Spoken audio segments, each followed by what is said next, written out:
With Haaland coming in at an extremely elevated price point this season, a lot of people are thinking about potentially switching away with him in their Game Week 1 drafts. And in today's video, we're going to go through the best team that doesn't include Haaland or Mohamed Salah. Now, before we dive into today's video, I just want to say that we are trying to hit 6,000 subscribers by the start of the new FPL season. So if you do want to help the channel grow and, succeed and I can make more videos, be sure to like, comment, and subscribe. Obviously, with all these draft videos I have been doing, we've always started off with the fixtures and which teams, for me personally, I think you should be looking to target and which ones you will be looking to avoid. For me, some of the targets, they're going to be the Aston Villas, they're going to be the Chelseas. I think that's a great fixture run. Crystal Palace as well, kind of excluding the Chelsea and Manchester United game, have a pretty decent opening set of fixtures as well. Fulham also fall into that bracket, two newly promoted sides in match day 2 and match day 3 for them.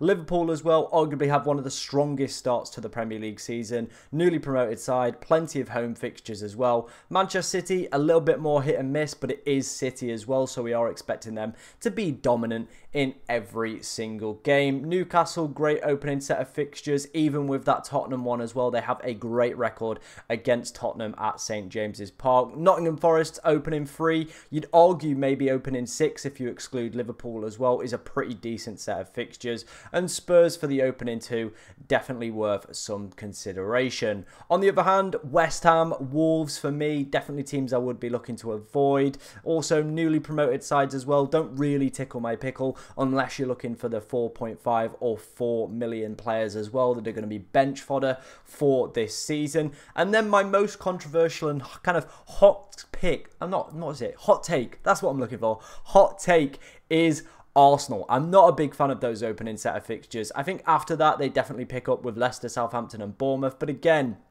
looking kind of for the longer term longevity, especially when we're paying like these premium prices for Arsenal assets now, over that opening 5, realistically, how often are those players going to haul? Maybe the Wolves game, maybe the Brighton game, Aston Villa, Tottenham, City.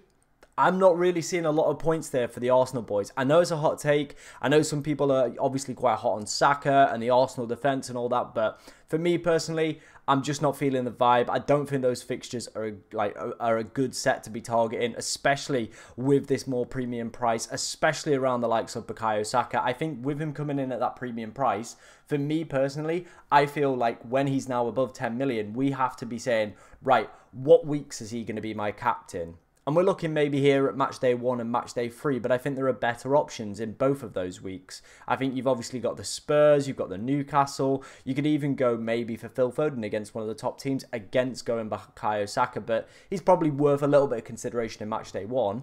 Match day 2, no. Match day 4 and 5, definitely no as well. Match day 3, Brighton.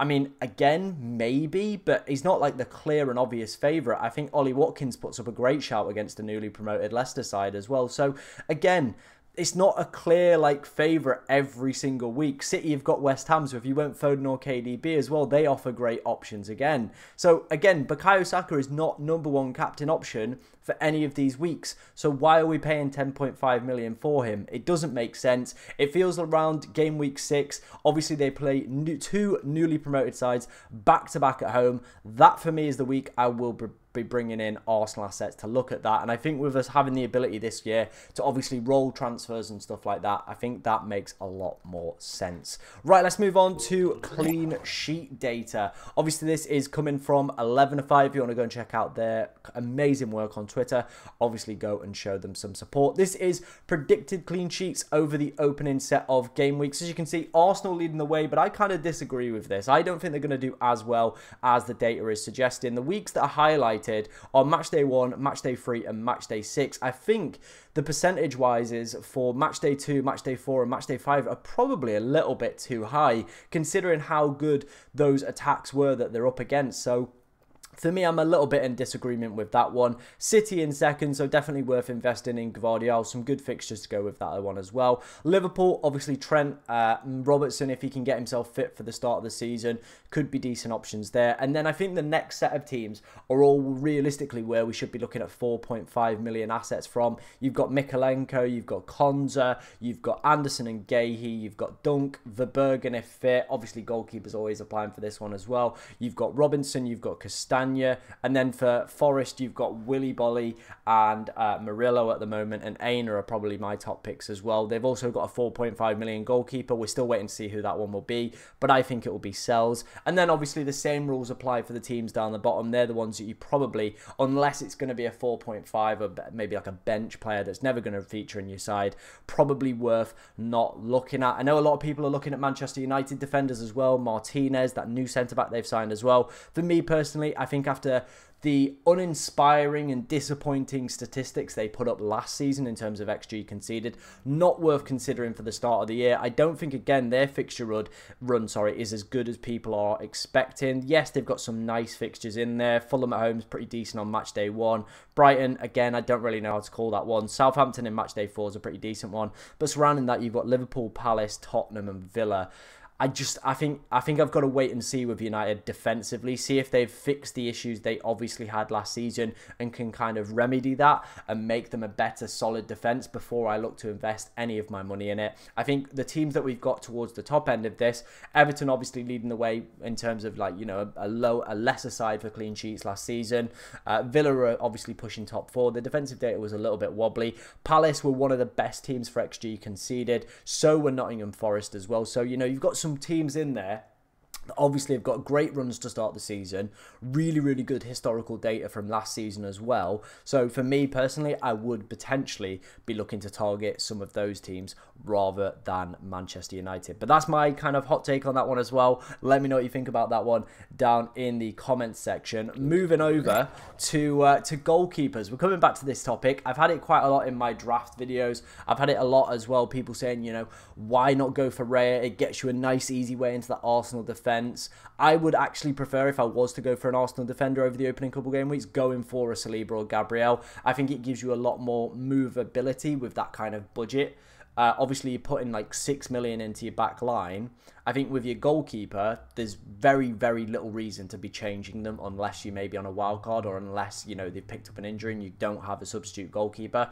Other than that, I would not recommend wasting transfers on goalkeepers. I've said this for 2 seasons now. I'm saying it again. Do not waste transfers on goalkeepers. Also, I just don't think premium goalkeepers are worth the money that you're spending. I think with that 6 million, if you were to get into the Arsenal defence, it obviously gives you routes out of it. Like, you can very easily switch to a Gvardiol, a Robertson, downgrade to a Ped Porro. You know, there's plenty of avenues to go with it. If you plump 5.5 million into the goalkeeper, you're sticking with him. And, you know, if the fixtures aren't there, or, you know, Arsenal don't start the season as well and don't pick up as many clean sheets as they did last year, you're just going to be stuck there with a 5.5 million goalkeeper. Look at how many people end up going for Edison every single year, and look how disappointed they are. He's just not worth the extra money, and I think Raya coming in at this price point as well is not worth the money. On screen right now is saves per 90, points against the top 6, XG conceded per 90, the number of clean sheets they picked up last season,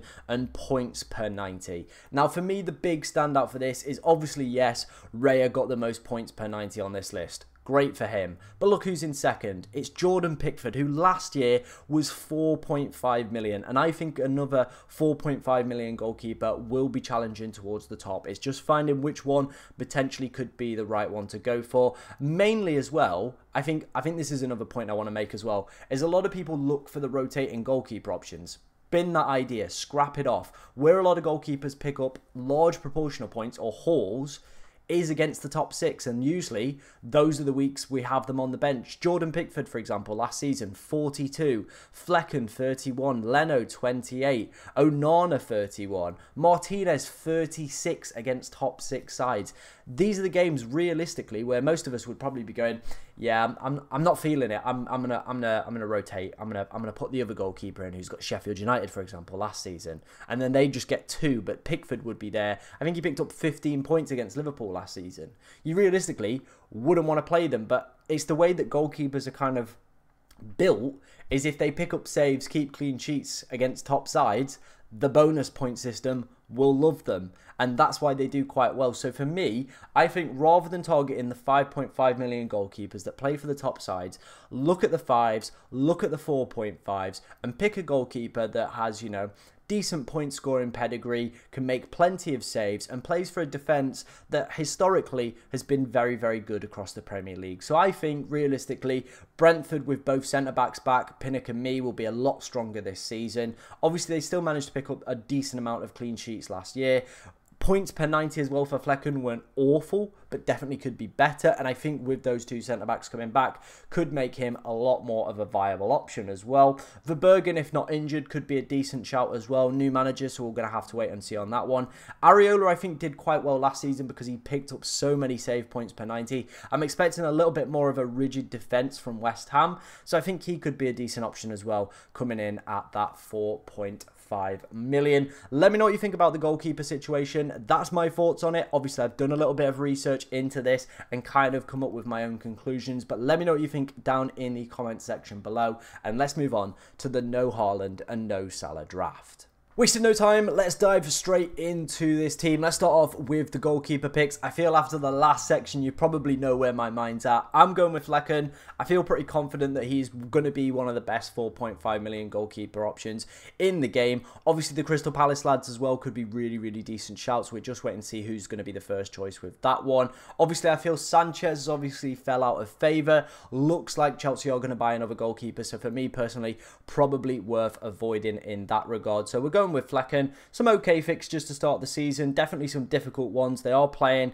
you know, a lot of top 6 sides within the kind of opening 10 game weeks, but like I've just alluded to in the last point, I'm going to just stick with him for the whole season, and I recommend doing the same. Seeing where they are at the end of the year, I don't expect them to be too far, or maybe even like close to where a 5.5 million goalkeeper is going to be. You're going to save yourself £1 million as well, so it's just worth doing in my opinion. Right, let's move on into the back line. Let's start off with our first defender. It is going to be Anderson. Like I said, Crystal Palace's expected goals conceded last year were fantastic. Absolutely mesmeric, up there in the top 5 across the entire league as well. They've got some really, really good fixtures as well coming up and rotate extremely nicely with the other defenders in this side. So I'm a very, very big fan of Anderson and Gahey if he does stay at the club. But I think Anderson has that more threat from set pieces, picked up better expected data as well last season in terms of goal involvement. So he is the better pick over Mark Gahey. Moving on to our next defender, it is going to be Gvardiol. In 28 games, this guy was cooking. He didn't even play like over 30 games last season and was still mesmeric, especially towards the back end of last season. Him in that role was fantastic. They've got some great fixtures coming up with Manchester City. I think the Chelsea game is probably a little bit of a hard one to call, but then it's newly promoted Ipswich, West Ham and Brentford. Then they do play Arsenal and Newcastle, difficult, but it is still City. They are obviously one of the top teams for projected clean sheets as well over that period. And I think with Gvardiol, what you can do very easily in match day 5 and match day 6 is switch to an Arsenal defender because they have Leicester and Southampton. This is what I was talking about. Rather than plumping the money into Raya in goal, you can switch around with these premium defenders, in my opinion, which is probably going to be the better way to play this season. Moving on to our next defender, it is going to be Trent Alexander-Arnold. Despite not featuring too much for Liverpool, put up pretty good attacking return numbers in the limited games that he did play for them. I do slightly prefer Andy Robertson if he was fit and available, but it looks like he's going to miss quite a lot of Liverpool's pre-season. So if I was to look for a Liverpool defender, it is probably going to be Trent Alexander-Arnold, unless Mark Gahey joins the club at 4.5 million. He could be a right steal and a nice way into that Liverpool defence with some arguably exceptional fixtures across the opening 7 game weeks as well. Newly promoted Ipswich on match day 1 as well. So I think it's a really, really good set of fixtures for Liverpool to be targeting. And as we saw from 11FI's data, pretty good expected clean sheet odds as well to go with that. Moving on to our 2 defenders on the bench, we've got Konza and we've got Barco. Let's start off first with Konza. West Ham in the opening game away. I think you can either go for him or Anderson in that regard. Then it's Arsenal in match day 2, so definitely on the bench. But you've got Leicester, Everton, Wolves, Ipswich after that. What a run. What a run. Obviously, a very versatile defender and usually one of the first names on Unai Emery's team sheet as well. So I definitely think he'll be another player that will be kicking about this season and doing very, very well at that 4.5 million price range. Moving on to the next one, it is going to be Barco.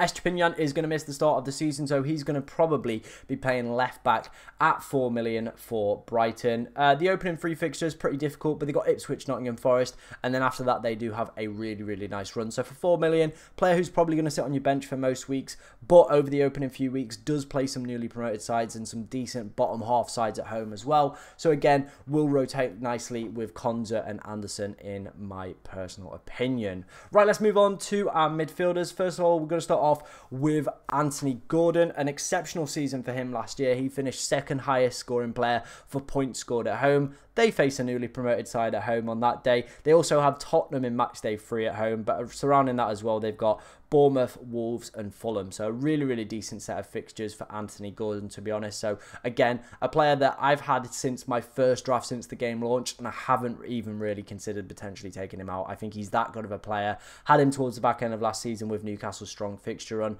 We'll have him for the start of this season, and I'm expecting big things. Right, let's move on to Cole Palmer next. This is the first time I've included him and kind of spoke about him in any draft because I just don't have a viable way to get him into my own personal draft that contains both Mohamed Salah and Erling Haaland. Obviously, if you want to go and check that out, it is on the channel. But the reason I've brought him in is I think the fixtures for Chelsea are great. It's a strong green rose, isn't it? And I think in match day 2 as well, obviously with us not having, you know, a Haaland or a Salah, it does offer us a captaincy against Wolves. They've got Palace at home, they've got Bournemouth away, West Ham away, Brighton away, Nottingham Forest away. It's just a great fixture run. Obviously, there is Nkunku coming in at that cheaper price point, but for me, he's probably a little bit more of a wait and see. We already know what Cole Palmer's about. Obviously, an exceptional forward as well. His points per 90 last season were ridiculous. Genuinely ridiculous. I think it was, points. Goal involvement per 90 was 1.2 per 90, which is ridiculous. Haaland's was 1.23. So that kind of says where this young man is at. And that obviously, I think as well, with his elevated price points, means that a lot of us are going to be looking at captaincy. And I definitely think over the opening few weeks, there is some captaincy material for Cole Palmer. Continuing with that captaincy theme, it is going to be Son, again coming in at a quite high price point this season, but Leicester and Everton in the opening 2, I think that's realistically where you're going to be targeting. Then after that, you probably are going to be looking to switch away from Son, but again, I think he gives you a good differential captain against Leicester in match day 1, also gives you a good captain for match day 2 as well, and I would like a little bit of Spurs coverage for the opening 2 games. I feel they were exceptional going forward at times last season. If they can continue that at the start of this season, I definitely think he will be one of those players that might go a little bit under the radar, and with us obviously having that extra budget available, I think could be a great pickup in the opening few weeks. And what he allows us to do as well is kind of placeholder a certain amount of budget into that midfield. You could very easily switch to the likes of, you know, Saka, obviously Mohamed Salah as well, with us having kind of a large proportion of our budget already stacked in that midfield area if it doesn't quite work out. Moving on to our final midfielder, it is going to be Phil Foden. He scored the most points last season at home amongst all players in the game. Like I said, Chelsea in the opening game, I still would fancy Manchester City to go and win that one. Ipswich at home feels like to me and screams out 5-0 win for City. So again, Foden entering that bracket as potential captaincy material for match day 2 for me. Just that's why he's in here. I think he's a brilliant footballer. His data speaks for itself last season. And obviously the big kind of connotations is, oh, but he's a rotation risk. Not this season. Not this season. Not last season either. He still played a large proportion of minutes. So definitely worth investing in my personal opinion. Finishing up our final midfielder, it is going to be Harry Winks. Probably the best 4.5 million midfielder we're going to get. Just going to put it out there. He probably is going to be. He's just going to play every single minute for Leicester this season in midfield. No complaints. I wouldn't be expecting anything mega from him or really ever feature him in my side. But if I was desperate, needed someone to come off the bench, at least he plays football. There you go. Simple. Moving on to our front line, we're going to start off with Chris Wood. If you've seen any of my other videos, you know I am a big fan of Wood. The opening 3 fixtures are pretty immense, even excluding the Liverpool game in match day 4. They also feature Brighton and Fulham after that as well, so realistically could hold him all the way up until the Chelsea game in match day 7. He is 3rd for projected points amongst all forwards. over the opening 5 game weeks. Obviously as well, 14 goals for him last season. I think it was around 0.7 goals per 90 as well. Really, really good data from him last season. Obviously the doubt is around a Wanyim whether or not he'll play, but I think Wood will be starting for the opening couple games of the season. So really, really good. There's plenty of other enablers to switch to after Forest's fixture run does start to fade out. Moving on to our next forward, it is going to be Ollie Watkins, a man who was super, super impressive last season, wasn't he? In, you know, times in the race for the Golden Boot. Didn't quite work out for him in the end. I think we can expect potentially less assists this season, but with Douglas Luiz moving, I think that offers up the penalty spot. And what, again, Ollie Watkins does offer is another fantastic captaincy option. Match day 1, it is West Ham. Match day 2, Arsenal, probably not the best, but, you know, they had a pretty decent run against Arsenal last season. Leicester, match day 3, captaincy material. Game week 4, home to Everton, captaincy material. Game week 5, Wolves, captaincy material. And then game week 6, Ipswich away, captaincy material again. That's why Ollie Watkins is in here. I know a lot of people are obviously having their doubts around him, but he offers a great alternative captain with us not having Erling Haaland or having obviously Mohamed Salah in this side. Moving on to our next forward, it is going to be Alexander Isak. 0.83 goals per 90 for this man last season. Absolutely stellar forward. Some great opening fixtures. Even the Tottenham one, I've spoke about it. I think he's a fantastic player to be going for over the opening couple game weeks. And again, we've gone with him for captaincy. I think he's a great shout against the newly promoted side. Newcastle were ferocious at home last season, so I think that could be a great, great little shout. Let me know what you think down in the comment section of this no Haaland and no Salah draft. But thank you very much for watching today, ladies and gentlemen, and good luck in game week 1.